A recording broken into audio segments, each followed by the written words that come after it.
Resume Basics answers general questions about resume writing. It is suitable for a person who has not written a resume before or who may not have updated their resume in a while. The resume described is meant for a person enrolled in or who has completed post-secondary studies. The presentation is also for Canadian resumes and Canadian organizations and expectations. Throughout Resume Basics, you will see statistics, charts, and references from survey respondents and their comments. That information comes from an employer survey on resumes and screening that the Career Centre completed at the beginning of 2018. The respondents to that survey included organizations that had posted jobs with the Career Centre and hired University of Alberta students and graduates in the past. Respondents answered from their experience reviewing student and four-year post-secondary graduate resumes, as well as their experience screening candidates for co-ops, work experience, summer employment, practicums, and volunteer work. After viewing Resume Basics,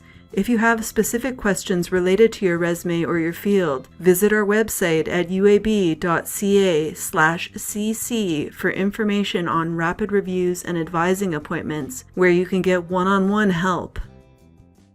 Format is the categorization and sequencing of information on your resume. What did our survey respondents say about rejecting resumes for a confusing format? 92% of employer respondents said that they have often or sometimes rejected applicants for a confusing format, or rejected candidates when the information is presented poorly and in a disorganized fashion. Most resume guides and articles refer to 3 major types of resume format. You should also be aware of a new 4th format called Preformatted that is appearing where organizations use an applicant tracking system. There is a handout on the U of A Career Centre's website called "What Resume Format Should You Use?" This may help you decide which resume format is the best choice for you based on your experience. In this section of Resume Basics, we're going to explain the different types of resume format as well as the expected content for those types of resumes. The 2 main types are reverse chronological and skills-based, also known as the combination resume. We'll look at some other formats. We'll talk about the main sections that are included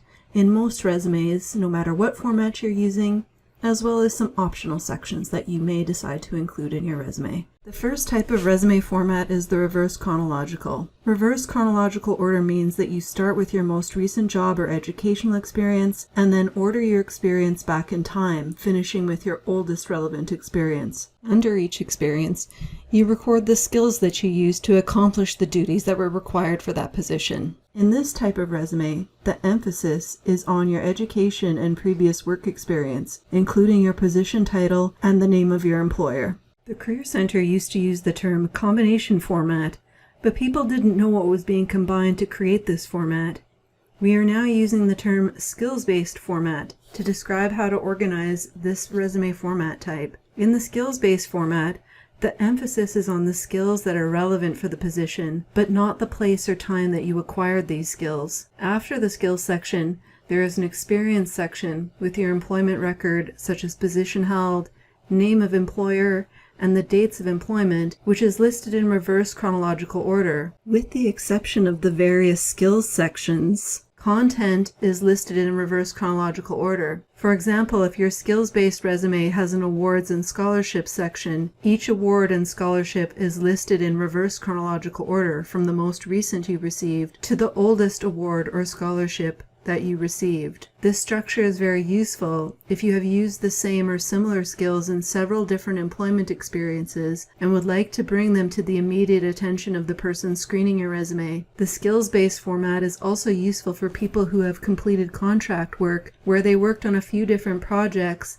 and for different organizations at the same time. For example, last summer you worked a full-time internship as a marketing student, while at the same time working a series of search engine optimization contracts for another business. The skills may overlap for each of these positions, and you would have to repeat them at each entry, while your dates for each job would overlap with one another. Which position would go first? If you use a skills-based format, you provide the most relevant skills category first, while the names of the employers and the different durations of employment are listed in a separate section.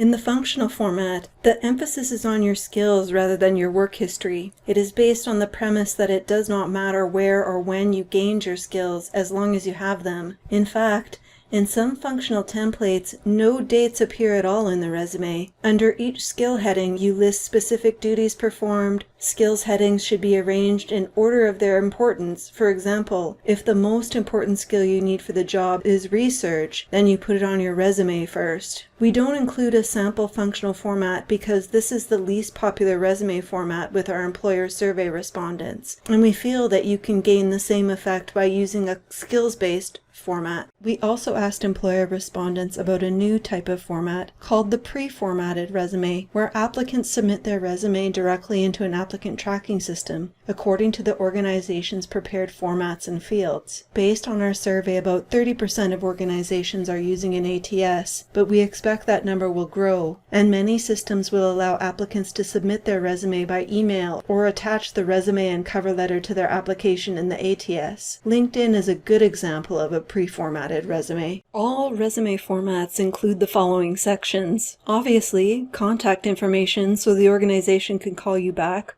or invite you in for an interview. Education. Most positions that you will apply for require that you are in the process of completing your degree or that you have a degree. If the job posting has a degree requirement listed first, list education first on your resume so the recruiter doesn't have to hunt through your resume to find this information. Experience. You can call this section work experience, relevant experience, or professional experience, depending on the types of jobs you have held in the past or are currently working in. For example, it is acceptable to call practicums and co-ops relevant experience, but working outside of your field, call this section work experience. An asset for your resume is the highlights or summary section, which includes information required for the position that you want to draw the recruiter's attention to. If a recruiter is making a 10-second scan of the resume and you use a well-written highlights section, you could improve your chances for an interview because they see the information that is important to them right away at the top of the page below your contact information. Here are some optional sections that you could include on your resume, depending on your background or employer preferences. The categories and percentages are from the employer survey results, where we asked, which categories or sections do you think applicants should use to organize information on their resume? Technical skills are sought after by employers, with 62% saying yes. Technical skills could be a separate section on the resume. Technical skills could include software such as Microsoft Excel, or computer languages such as Java, or skills that you would only have from working in a specific occupation, or a profession such as teachers who use smartboards and Class Dojo. Some of our employers place a great deal of value on certifications such as first aid or safety training that may be required for their work environment, such as in a hospital or working in a laboratory. First aid and safety training could be classed as technical skills in those industries, but it may be better to place that information in your highlights section. The job objective. If the employer asks for a job objective, include one on your resume. You can usually find out this information at a career fair,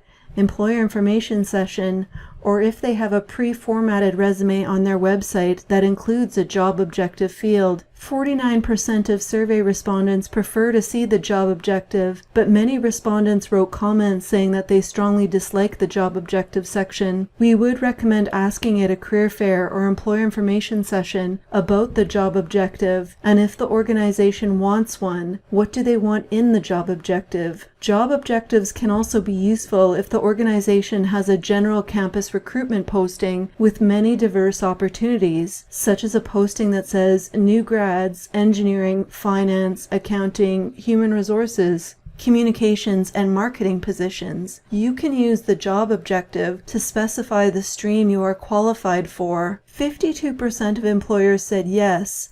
Include volunteer experience as a separate category, but we would recommend that this volunteering is relevant to the position you are applying for, allowed you to develop a skill that is required or an asset to the position you are applying for, and that the volunteer experience lasted at least 3 months. Hobbies. Only 17% of respondents said yes, they would like to see a hobby section on a resume. You may have a hobby that would be relevant for the position you are applying for. For example, If you played intramural volleyball during your time at university and you are applying for a position in health promotion, telling the organization that you made time to combine sports activities with your education may help your application. But you could also tell them about this experience in your interview. Are hobbies and extracurriculars the same thing? Strictly speaking, hobbies and extracurriculars are not the same thing. Extracurriculars are activities that you participated in that are outside of your coursework, such as membership in a student group or a position in student government. Hobbies are usually less structured and usually in your free time and are not affiliated with the university. For example, if your hobby is knitting, weight training 3 times a week, or playing Dungeons and Dragons, you probably would have engaged in those activities whether or not you were a university student. 33% of employer respondents said yes, include extracurriculars as a separate section on the resume.